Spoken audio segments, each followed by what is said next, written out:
தனது கட்சி பெரிகாத்தான் நேஷனலை கைவசப்படுத்த வேண்டும் என்று அழைப்பு விடுத்த பாஸ் கட்சியின் இளைஞர் பிரிவு தலைவர் அப்னான் ஹமீமி தாயிப் அசாமுடீன் கூட்டணியின் தலைவர் பதவியில் இருந்து விலகும் முகைதீன் யாசினின் முடிவை பாராட்டினார். முகைதீனின் ராஜினாமாவை மகத்தானது என்று வர்ணித்துள்ள அவர், பெசாத்து தலைவர், பெரிகாத்தான் நேஷனல் தலைவர் மற்றும் பிரதமராக முகைதீன் அளித்த பங்களிப்பையும் பாராட்டினார்.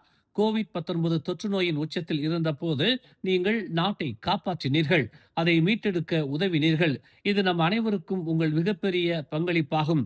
வரலாறு அதை மாற்றாது என்று அவர் தனது முகநூல் பதிவில் தெரிவித்துள்ளார். பெர்லிஸ் முன்னாள் மந்திரி பிசார் ஷுக்ரி ரம்லிக்கு ஆதரவை வாபஸ் பெற்ற 5 சட்டமன்ற உறுப்பினர்கள் மீது நடவடிக்கை எடுக்காததில் கூட்டணி கூட்டாளியான பெர்சாத்து பலவீனம் மற்றும் துரோகம் ஆகிய இரண்டையும் செய்ததாக அப்னான் குற்றம் சாட்டினார்.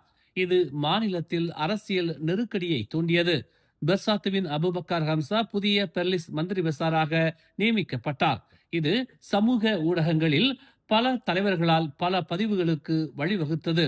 தனது கருத்துகளால் முகைதீன் புண்பட்டிருந்தால் மன்னிப்பு கேட்பதாக அப்னான் குறிப்பிட்டுள்ளார். அவை தனிப்பட்டவை அல்ல என்றும் கூட்டணியின் நன்மைக்காக உருவாக்கப்பட்டவை என்றும் அவர் கூறினார். பெரிகாத்தான் இளைஞர் மற்றும் பாஸ் இளைஞர் சார்பாக பேசுகையில், தான் ஸ்ரீ உங்களுக்கு நன்றி கூறுகிறோம்.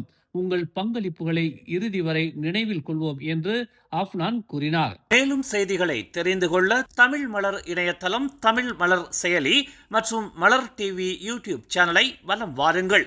எங்களோடு இணைந்திருக்க மலர் டிவியை பதிவு செய்து கொள்ளுங்கள். உறவுகள் மகிழ்ந்திட விருப்பம் மற்றும் பகிர்வு சேவையை சொடுக்கிடுங்கள்.